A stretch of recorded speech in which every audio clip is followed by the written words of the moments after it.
Maret kehantam, khususnya kejiwaan dulu ya.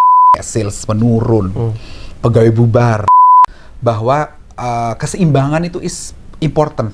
Nah itu loh yang kadang-kadang orang tidak pernah pahami, bahwa uang itu datang sendiri.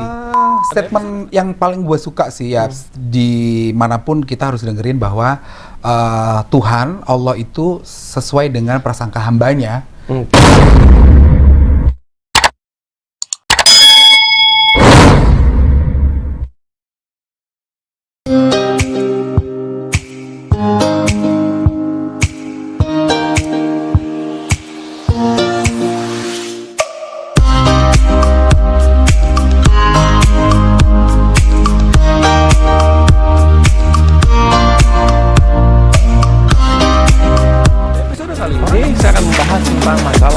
Saya selalu baca buku dulu.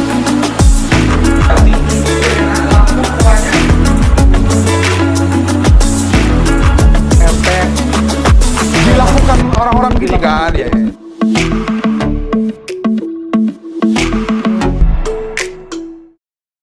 Oke. Dan ini kita ada di acara Repot Rezeki Podcast yang pertama kali, di episode yang pertama. Dan kita kedatangan tamu nih. Ini kawan dari setahun yang lalu, kenalan 1 tahun yang lalu.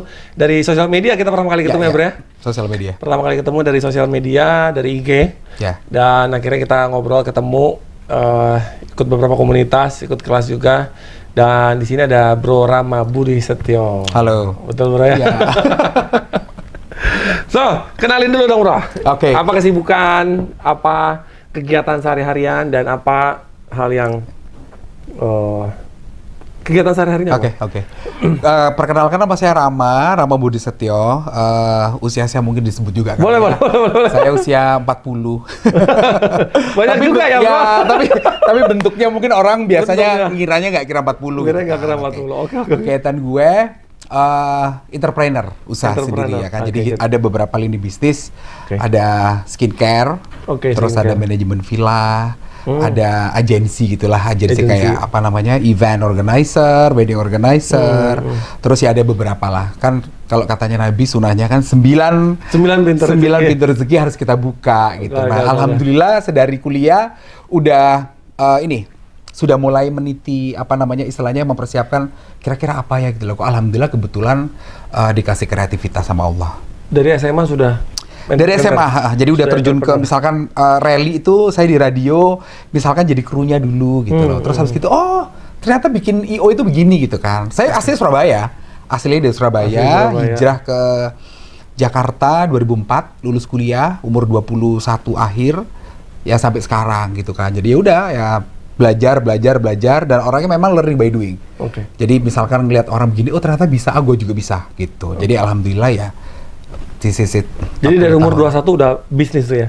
Belum. Udah mulai belajar? Udah mulai belajar, tapi mulai belajar bekerja dulu di kantor beberapa 3 kali, terus memutuskan bisnis itu tahun umur 27 lah.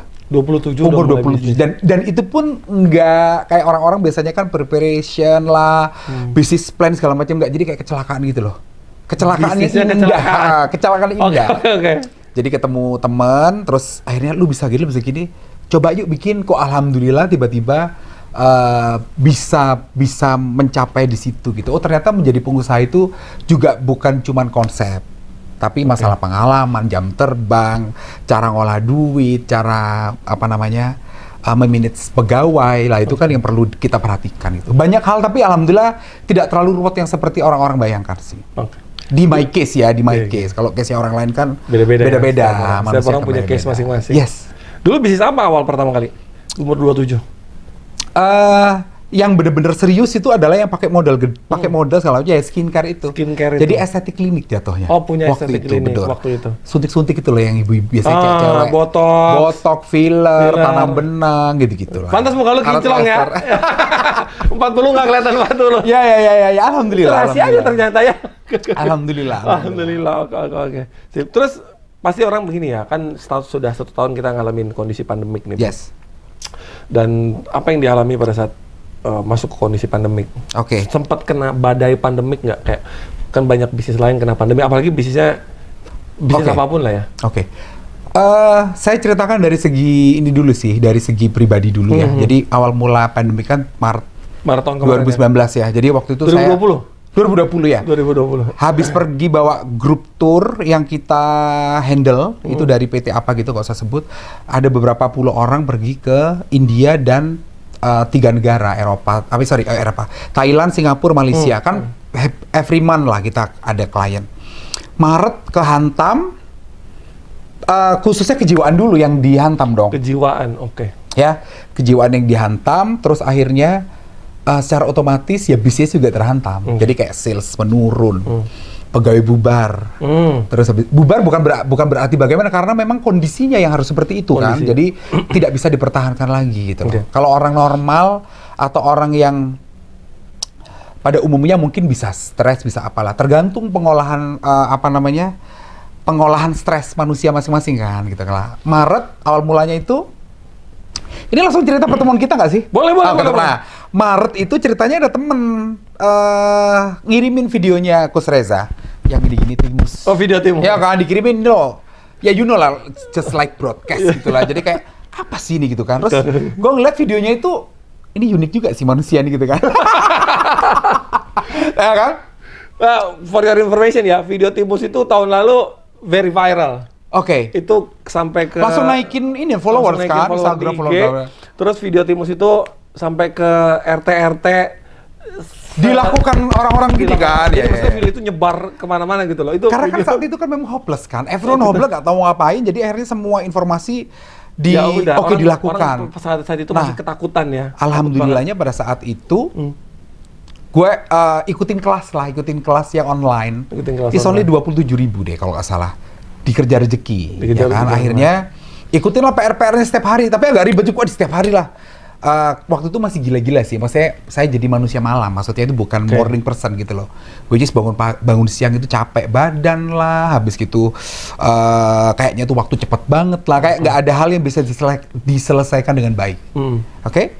Setelah itu ikut Kopi Darat, ketemulah di salah satu hotel di Bilangan Jakarta. Akhirnya ada bukan promosi, maksudnya kayak ayo kita bikin event lagi namanya PLT. PLT itu Personal Life Transformation. Jadi kalau untuk mungkin lebih detailnya lagi kita bahas di next ini ya. Ini kan sesi ini membahas My Transformation kan. Betul sekali.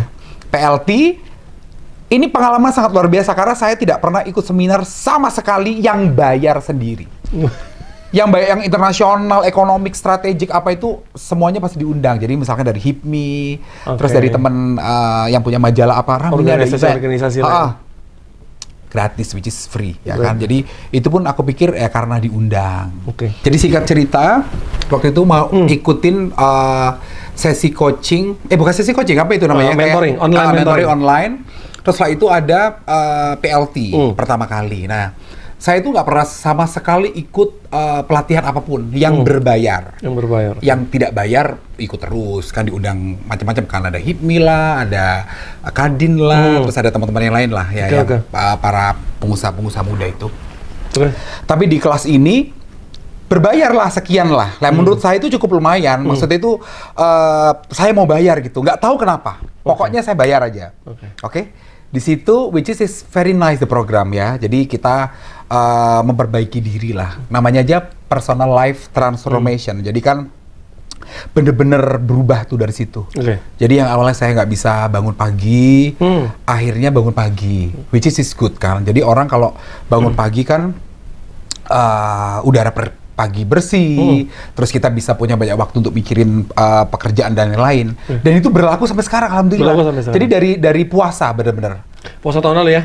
Lebaran tahun lalu. Karena waktu puasa itu kan di Air Club kan, setiap hari yang kasih materi itu kan. Gue masih belum nurut, karena masih belum dapat gitu. Nah, setelah Lebaran, baru tuh, wah bangun tidur jam 2, bangun jam 5, kayak dipukulin orang dong. Kayak dipukulin orang sekompi dong. Tapi alhamdulillah, sampai detik ini, 5 waktu alhamdulillah kejadian gitu. Dan sholat 5 waktu? Sholat 5 waktu. Dulunya lu jarang sholat? Sholat, tapi maksudnya you know lah, kayak on off gitu loh. Gue di pondok pesantren sih dulu, pondok pesantren alumni nih, gue mau sebutin. Alumni pesantren, tapi maksudnya you know, kayak on off gitu loh, suka-suka gitu loh. Jadi kayak ya dihukum juga lah karma-karma itu. Setelah itu adalah kelas DNA, ikut lagi. Setelah DNA ikut lagi, beda konsep, bener-bener beda konsep dari PLT ke DNA. Nah, terus transformasinya adalah sangat luar biasa gitu. Jadi jadi rezeki itu kan menurut saya bukan cuma duit ya. Jadi saya selalu tekankan bold, garis bawah, kasih tanda merah bahwa keseimbangan itu is important. Ya kan? Percuma kita punya duit tapi kita sakit. Betul. Banyak sekali kok teman di luar sana atau kita bisa lihat public figure bekerja mati-matian, non-stop, banyak job, uangnya banyak, nggak terhitung, tapi tiba-tiba sakit. Tiba-tiba keluarganya berantakan. Tiba-tiba anaknya nggak bisa diatur. Betul. Tiba-tiba masih hubungan sama papa mamanya. Bagus. Oh, satu lagi sih, saya gara-gara ikutin sesi ini sama waktu corona, istilahnya kan banyak waktu untuk berpikir ya. Saya divorce family, jadi my parents itu divorce, jadi hubungan tidak bagus lah sama papa sama mama. Nah, setelah ini nggak tahu kenapa tiba-tiba otomatis saja hubungan kami jadi baik. Jadi saya minta maaf ya tentunya diarahkan juga sih. itu yang sesuatu hal yang intangible ya bro, maksudnya priceless. Yes. Jadi bisa makan sama, bayangin saya dari umur waktu cerai itu belasan tahun ya, 10, nggak sampai sih, malah 10 lah ya, sampai umur 30 sekian itu hubungan keras sekali gitu sama mama sama papa. Jadi kayak masih ada dendam gitu, emosi negatif, dendam yang maksudnya tidak akan berhenti sampai kapan gitu. Karena yang tadi personal life transformation, DNA, dan kita ikuti beberapa kelas yang memang itu arahnya untuk menuju manusia lebih baik. Akhirnya hubungan saya sama mama normal, kayak nggak kejadian apa-apa, kayak divorce, sampai itu mikirnya kayak gini loh. Ya udah, itu kan udah zaman dulu. Ya udah, itu kan sudah lewat. Jadi ya udah, sekarang kita babak baru dan sekarang jadi harmonis gitu. Bisa makan di meja makan, terus bisa nyetir mobil berdua cari cuman pecel gitu di Surabaya misalkan, terus sama bokap sama papa juga sudah nyaman gitu hubungannya. Jadi udah nggak kayak dulu gitu. Nah, itu adalah salah satu contoh-contoh rezeki yang menurut saya yang saya dapatkan gitu loh. Kalau uang biasanya, kalau menurut di case saya ya, semuanya sudah membaik secara emosi, secara kehidupan sehari-hari, biasanya uang itu akan datang sendiri sih. Dan terjadi akhirnya. Dan terjadi akhirnya yang disuruh beli berangkas kosong, tiba-tiba sekarang ada isinya ya lumayan lah ratusan gitu kan, bukan 1-2 juta loh. Bukan 1-2 ya kan? Juta, puluhan juta, dan kayaknya kita ngomongin miliaran di grup kami itu bukan yang mustahil. Jadi memang itu adalah hal yang sesuai prasangka kita sama Allah kan? Iya betul. Ya kan, Allah sesuai prasangka hambanya. Ya kan, jadi kita satu grup, karena kami ada komunitas. Kita komunitas ada beberapa grup yang memang saling support. Kita tunjukin hari ini yang dapat duit bagaimana, hari ini menemukan kesusahan apa, hari ini mendapatkan keistimewaan apa dari universe itu. Dan di situ tidak ada jealousy. Jadi misalkan saya habis dapat transferan 200 juta gitu ya, itu yang lain, alhamdulillah Mas Rama gini-gini, dan begitu juga sebaliknya. Itu karena seperti kayak gini loh, kami semua berpikir bahwa sudah paham atas yang namanya pattern kehidupan manusia itu sudah ada sesuai waktunya. Jadi mungkin hari ini berapa, dan setiap nyawa kan punya rezeki yang berbeda, punya garis yang berbeda, punya keuntungan yang berbeda, dan lain sebagainya. Nah, itu yang menguatkan kita satu sama lain di komunitas ini. Jadi, sangat bersyukur lah kita bisa ketemu, ya kan? Karena kan, tapi pada waktu pelatihan juga ada pembahasan bahwa ilmu itu mencari tuannya. Jadi ya, sekeras apapun orang belajar buku satu perpustakaan, kalau misalkan belum siap, dia hanya membaca, tapi tidak understand, tidak ya tidak paham gitu kan. Yang penting pahamnya dulu kan. Nah, itu yang saya dapatkan. Oke. Tadi menarik tuh, yang tadinya nggak pernah bangun pagi, tiba-tiba bisa bangun pagi. Mungkin buat sebagian orang itu sesuatu hal yang remeh-temeh ya. Maksudnya, lu cuma nggak bisa bangun pagi doang gitu. Tapi buat lu itu sangat challenging untuk bangun pagi. Itu harta sih menurut saya. Itu harta. Jadi, karena dulu benar-benar kehidupan malam. Iya. Pernah lihat film ini nggak sih dulu apa ya? Saya lupa, pokoknya ada seorang bangsawan gede, ada mau maling, mau nyolong berangkasnya. Ternyata hartanya mereka foto masa kecil, bukan jimat, baju bayi segala macam. Nah di situ saya juga berpikir bahwa ternyata sesuatu hal yang berharga setiap manusia itu berbeda. Oke, ya. Di universe ini kan mungkin 90% orang mengira yang berharga itu duit. Betul. Berlian. Padahal makan duduk bersama-sama teman sahabat itu sama dia nggak dipeduliin. Bahwa itu adalah hal yang membahagiakan. Sehingga hati kita berbahagia, kita jadi sehat. Uang datang sendiri. Nah itu loh yang kadang-kadang orang tidak pernah pahami bahwa uang itu datang sendiri. Karena selama ini orang fokusnya untuk cari uangnya ya. Nah kembali ke tema kenapa kok saya bangun pagi menurut saya itu adalah hal yang berharga. Saya termasuk orang malam dulu. Orang malam itu tidur jam 3, jam 4, jam 5. Bahkan jam terakhir itu gila-gilaan bisa jam 7, jam 9 pagi. Apa yang lu lakuin? Lu tidur segitu tuh lu ngapain malam-malam itu? Kayak seperti gini loh, gue udah mikirin ngapain sih bangun pagi kayak orang susah gitu. Pas itu ngapain gue harus bangun pagi, bekerja pagi, why gitu. Oh karena nggak ada alasannya? Nggak ada alasannya gitu, terus tapi alhamdulillah titik baliknya itu adalah gini, waktu bangun siang jam 1, jam 2, badan gue sakit. Sakit itu kayak kayak begel-begel kurang oksigen lah, kayak kan kita ada di ilmu kedokteran atau apa, saya pernah baca buku, hemoglobin itu produksi jam 10 sampai jam 2 malam kan. Jadi sebenarnya itu lu nggak bisa tidur atau memang insomnia atau memang nggak ada yang diurus? Ada yang dikerjain? Awalnya dulu ada yang dikerjain tuh, bikin konsep, bikin budget lah, bla bla, in the bra. Tapi lately akhirnya menjadi sebuah attitude di mana gue memang orang malam. Jadi kebiasaan? Nothing to do, jadi kayak bisa dibilang orang stres ya.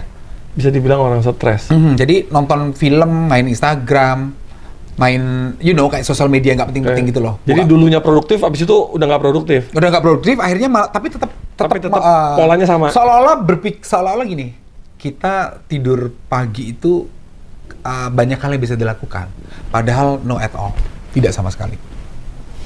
Jadi bangun pagi itu banyak banget manfaatnya, karena banyak hal yang bisa dilakukan, waktu kita lebih panjang, kita lebih sehat, terus habis itu kayak lebih happy gitu loh, dibandingkan orang. Dan akhirnya saya perhatiin kan sekarang, teman-teman yang bangun malam, bangun siang, auranya beda gitu, kayak loyo, terus capek segala macam gitu lah. Nah, saya tidak memilih untuk itu. Sekarang memilih pagi, olahraga kecil-kecilan. Gak usah olahraga itu kardio dikit lah, setengah jam gitu, yang sampai berdetak jantung saya mukanya merah itu cukup. Terus akhirnya lebih cinta lagi sama alam. Kalau dulu mah naik gunung saya udah 3 jam aja kayaknya udah menggap-gap. Sekarang udah akhirnya malah bikin open trip lucu-lucuan. Akhirnya ya alhamdulillah banyak yang ikut gitu, dan they love it gitu. Mereka suka dengan nyawaku, ibaratnya happy lah, foto-foto bagus lah gitu lah, kayak seru-seruan gitu. Itulah. Nah jadi kalau bangun pagi kenapa dulu ya nggak tahu, karena sugestinya juga, karena di salah satu materi di Kejar Rezeki kan harus tidur di bawah jam 11. Maksimal jam 11. Bangun kalau bisa sebelum matahari terbit ya, subuh lah kalau yang muslim. Kalau yang non muslim ya tetap diharapkan, karena kan energi bumi akan berganti dan kita udah siap bangun. Jangan kita malah tidur selimutan, pasti bangun. Sekarang itu bangun jam 5:30 itu udah merasa kesiangan. Kalau dulu mas 5:30 tidur lagi lah. Oke. Gue mau nanya agak lebih dalam nih bro ya. Kan tadi dibilang bahwa orang manusia malam. Manusia malam tuh kan seperti yang kita tahu, stereotipnya itu kan identik dengan kehidupan malam yang lah. Nah, boleh diceritakan nggak dulu tuh kehidupan malamnya seperti apa dan perubahannya apa setelah bertemu dengan komunitasnya, ilmunya apa, before afternya dari kehidupan malam sampai sekarang gitu? Kehidupan malam pasti deket sama yang namanya mabok, minum alkohol gila-gilaan ya kan, terus rokok macam-macam lah. Ya itu kan? Semua terjadi sama hidup lu dulu? Ya wajar lah ya kan, namanya night life. Kalau misalkan kita tidak expert di night life itu berarti bukan night life dong, dia cuman hanya datang dan pergi gitu. Kalau gue malah pernah kerja di klub dulu. Pernah kerja di klub. Pernah kerja di klub yang pokoknya intinya ngeliatin meja orang buka botol, oh my god, betapa banyak dosanya.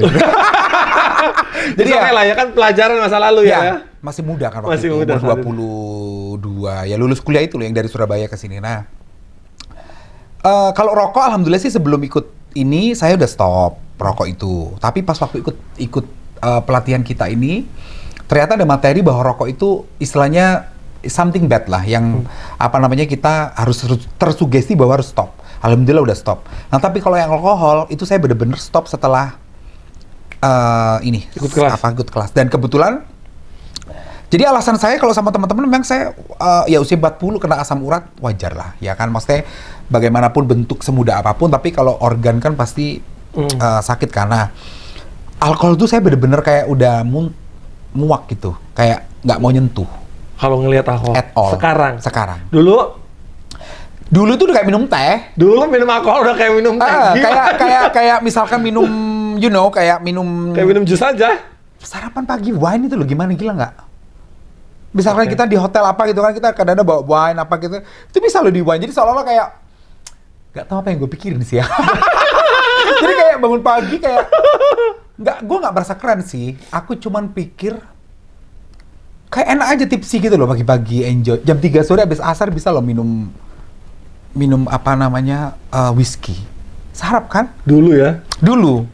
Ya nggak dulu sih, 1 tahun yang lalu lah. Oh iya. Kan itu nggak dulu banget. Pokoknya masa lalu lah ya? Iya, masa lalu. Masalah ya. Gila lah, pokoknya ya. 1 tahun yang lalu. 1 tahun yang lalu. Jadi 1 tahun ini, pas memang Corona ini membawa dampak yang luar biasa terhadap dunia. Tapi menurut saya adalah bagus sekali untuk dampak saya pribadi dan dampak beberapa orang yang melihat dari sisi positif. Karena tidak semuanya negatif kok. Betul. Orang yang sombong mungkin jadi tidak sombong sekarang, ya kan? Orang yang tidak bisa masak jadi bisa masak. Betul. Orang yang pulang malam akhirnya nggak ada tempat, akhirnya pulang main sama anaknya, sama istrinya. Ada juga yang banyak cerai. Betul. Ada juga yang semakin harmonis. Betul. Tergantung kita mau milih yang mana. Saya bisa jadi masak loh gara-gara corona. Oh iya. Bisa masak orek tempe loh. Karena saya suka tempe itu gitu. Jadi belajar YouTube gitu-gitu lah. Jadi kayak lebih membumi sih gitu. Lebih membumi. Okay, lebih membumi gitu. Ya. Berarti sekarang udah nggak pernah ngerokok lagi? Rokok udah nggak. Udah nggak alkohol lagi? Alkohol udah nggak. Kehidupan malam? Gini, kehidupan malam tuh saya pernah mencoba sesuatu ya. Saya mengingatnya sekarang udah mual. Oke. Jadi saya nggak perlu sebut lah sesuatu itu ya kan. Jadi cuman saya bayangin tok itu kayak langsung udah nggak gitu. Udah nggak pengen. Itu kan lucu ya. Jadi kayak sebagian orang kan pasti ilmu apa yang lu pakai gitu kan. Ya nggak tahu. Pokoknya berubah aja ya. Lebih struggle sih. Kita ikutin proses coaching macam-macam ini lebih struggle. Jadi kayak biasanya kan orang-orang itu gini nih. Perlu dikasihani, perlu disayang, ya kan?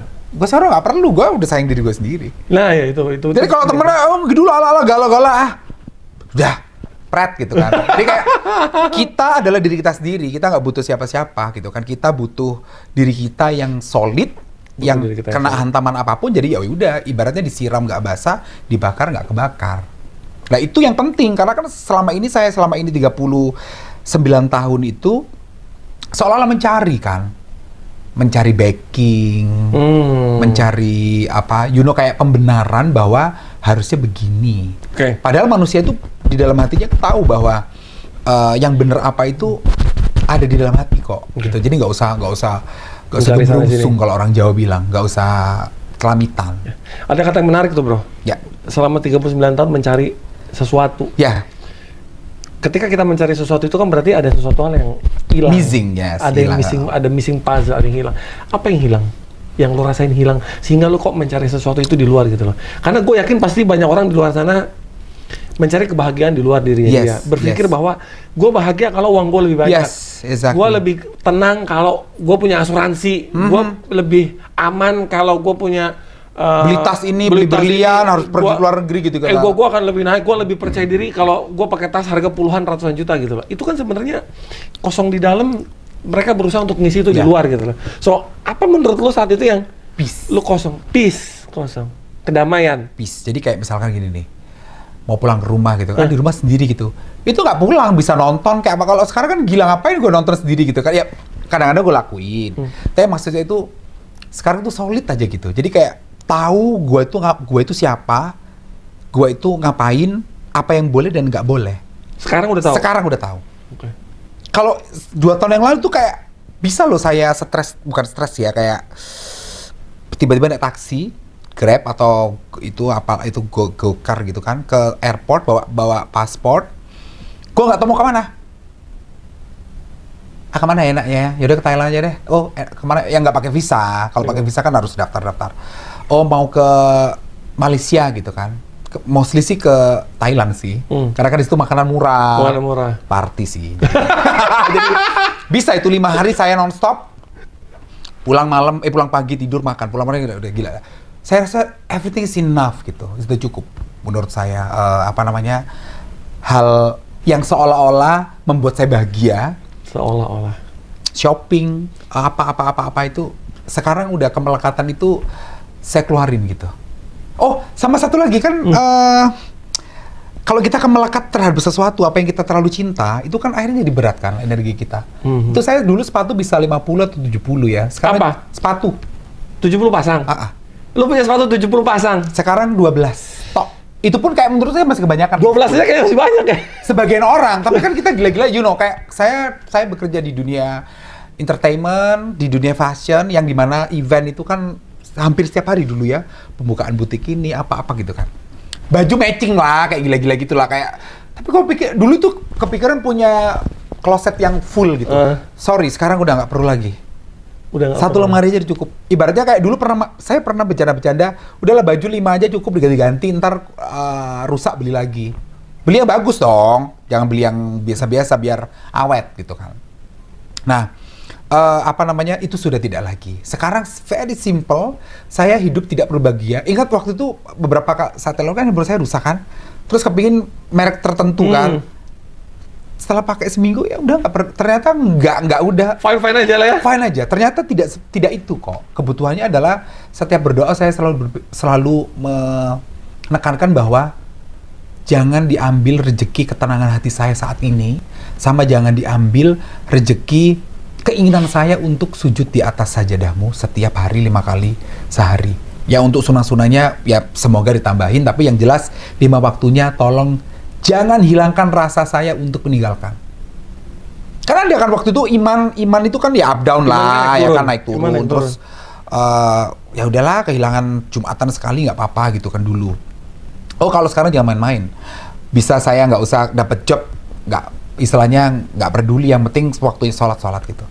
Jadi waktu itu sih, nah itu rezeki itu yang saya harus pertahankan. Yang nggak bisa dinilai dengan uang ya bro. Betul. Uangnya akan datang sendiri, trust me. Uangnya akan datang sendiri. Uangnya datang sendiri. Tiba-tiba ada job wedding, udah transfer duluan. Villa, tiba-tiba, kan villa kan, Bali. Tadi belum cerita, villanya di Bali ya? Villa di Bali, kita ada beberapa. Jadi saya manajemen villa gitu, manage beberapa villa. Nah, di Bali itu kan pasti dihantam ya, nggak ada tamu segala macam. Pasti, karena dunia utamanya kan. Tapi alhamdulillah, villa saya dari pandemi sampai sekarang disewa orang bulanan terus. Walaupun harganya memang tidak seperti harga normal. Pasti. Tapi kan sebenarnya nggak minus. Betul. Kalau orang lain kan ngeluarin biaya kolam, bikin taman, terus listriknya harus bayar kan, bayar butlernya. Kalau saya itu dibayarin oleh tamunya. Loh Allah kan, makanya saya selalu pikir Allah pasti kasih lah. Berawal dari hati yang tenang. Waktunya makan-makan, waktunya tidur-tidur, waktunya main sama keluarga-keluarga, ngobrol sama mama, ngobrol. Kalau dulu kan sebentar kerja, itu juga nggak datang juga duitnya ternyata. Nah, jadi lo ngapain poin-poin kayak gitu? Jangan percaya santai aja. Menarik ya. Satu pertanyaan lagi nih bro, sebelum kita ke terakhir. Tadi kan dengar cerita pengen punya kloset. Ya. Gede banget. Karena di dunia fashion harus mix match. Bajunya semua merek kalau perlu dibeli. Iya makanya semua warna, semua model gitu ya. Apa titik baliknya? Jadi kan kalau misalkan gua analogikan ya, hidup lu kan sekarang kayak berbeda. Iya, berbeda. Mungkin nggak totally berbeda ya, karena masih terus progres. Intinya berbeda gitu ya. Apa titik baliknya yang lu menentukan bahwa gua nggak usah punya kloset lah. Udahlah. Baju tadi keluar 10 aja cukup lah, 10 aja. Sepatu 12 udah kebanyakan, sementara dulu punya 50, 70. Apa titik baliknya yang membuat lu berpikir bahwa sehingga rasa keinginan dari luar itu hilang gitu? Apa titik baliknya? Ya kan gua mati nggak bawa itu, nggak masuk ke kuburan gue kan? Oke. Satu. Terus kedua, titik baliknya adalah ternyata hal itu nggak sepenting itu gitu. Nggak sepenting itu? Nggak, ternyata wah lagi doang kok. Gak sepenting itu. Dulu kayaknya nggak pakai berlian itu kayak runtuh dunia saya. Wah, cincin harus ada. Sampai kemarin dikerjain. Saya kan sempet pre-love gitu baju-bajunya itu kan baju-baju jarang dipakai kan jadi masih good kan. Ya karena banyak. Karena banyak. Itu sampai ada yang komen, "Oh, Rama bangkrut." Oh, Rama nggak punya duit. Gue bilang, memang corona butuh duit kan. Gue bayar kebutuhan sehari-hari. Okay. That's fine. Gue jawab gitu kok. Memang kenyataan seperti itu, so what? Dan apa perasaan lo? Biasa aja. Mungkin kalau dulu malu, seolah-olah kayak tidak berlianku orang you know lah, kayak ternyata prestis itu nggak penting gitu. Prestis nggak penting. Sekarang tas merek-merek itu gue bawain kerupuk kok kadang-kadang di dalam. Gue beli kerupuk rampak gue masukin. Kadang-kadang kan beli di toko-toko itu kan nggak ada plastik kan, gue masukin itu kadang-kadang sabun cuci lah atau pewangi lah gitu. Tas merek kalau dulu mah kayak seolah-olah sayang enggak, sekarang bodo amat udah. Rusak ya udah, punya uang ya silakan beli, nggak punya uang ya diem. Makan di rumah ya makan di rumah, di restoran enak kalau ada duit ya silahkan, kalau nggak ada duit ya udah diem lah. So sekarang lebih nggak mentingin omongan luar ya? Omongan orang lain maksud gua? Nggak pentingin omongan orang luar, bener. Misalkan kan, sekarang gemuk ya gitu kan. Ya udahlah, memang lagi makan enak kok, kenapa emang yang mau gue pikirin? Kalau dulu, dulu bisa diet mati-matian. Bisa tambah jam sehari udah 5 kali enggak lah. Sekarang gue gym seperlunya, misalkan kardio atau enggak. Oke. Gue juga orang gym kok. Nanti mungkin di Instagram saya bisa dilihat badan gue dulu juga nggak jelek, badan gue bagus gitu loh. Cuman ya sekarang gembrot ya wis lah gitu. Ya. Tapi emang happy kok, ya kan? Nah itu yang paling penting ya? Iya kan, happy kok gue. Gue makanan enak di depan mata, kapan gue tolak ya kan gitu kan. Apalagi makanan Surabaya atau makanan Indonesia, food is very nice kan. Makan Padang, makan apa gitu kan. Aduh. Terus gara-gara omongan orang lu gendut, biarin aja lah, yang penting kan gue happy. Karena memang orang biasanya cuma komen ya. Nah, jadi yang penting kan adalah diri kita sekarang. Diri kita, betul. Apapun diri kita, jadi ngapain gue mikirin orang gitu. Ya asal gue nggak, misalkan gue yang mau planning rampok gitu kan, misalkan atau berpikir jadi bandar narkoba kan, temen gue ngingetin wajar. Ini kan enggak, kan hanya masalah makan, it's no big deal lah. Yang penting nggak ngerugiin orang lain ya. Betul, tidak merugikan orang lain. Dan nggak ngelanggar aturan. Exactly, benar-benar. Apa yang Jojo yang halal-halal aja lah. Apa-apa yang dilanggar kan nggak boleh kan. Apa yang dilanggar nggak boleh. Kan hidup dengan peraturannya. Betul. Oke, sip. So, thank you udah datang ke sini nih, Bro. Oke. Udah ngobrol sama kita nih. Oke. Terakhir penutupnya, Bro. Ya. Kalau misalkan karena pengalaman hidup lu kan very fantastic ya.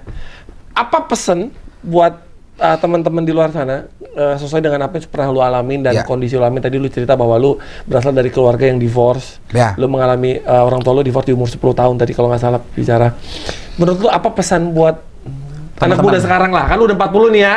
Apa pesan buat anak muda sekarang atau buat orang-orang yang umurnya deket-deket lu tapi masih gemerungsung. Gitu. Apa pesan lu buat mereka, Bro? Kata terakhir buat mereka apa?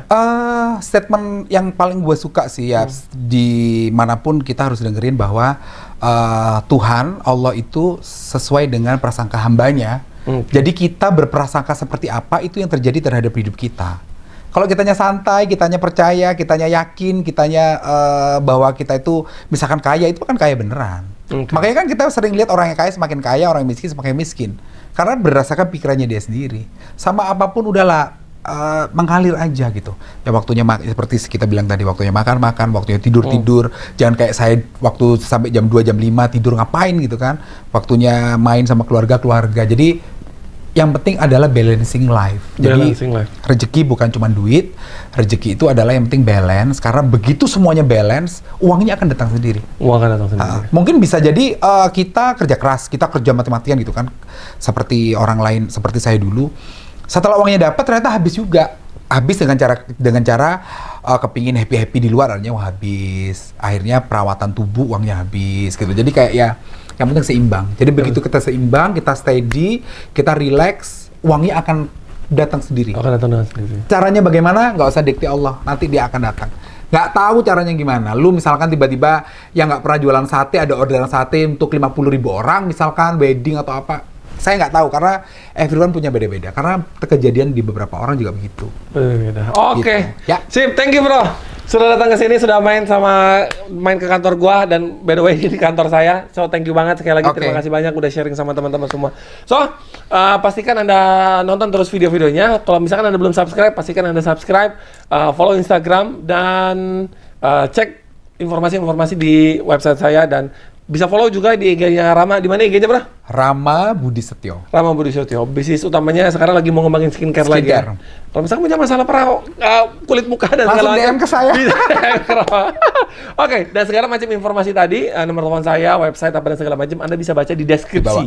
Oke, sip. Saya Reza Anggara. Salam sehat, berlimpah rezeki, stay cool and lovely. Assalamualaikum warahmatullahi wabarakatuh. Thank you, Bro ya. Nggak boleh salam. Nggak boleh salaman. Thank you. Bye. Memungkinkah bekerja lebih santai namun hasil jauh lebih banyak? Untuk mengetahuinya silakan gabung ke komunitas kami di DR Club. Nah, untuk info lebih lanjut silakan Anda masuk ke website. Sampai ketemu di kelasnya.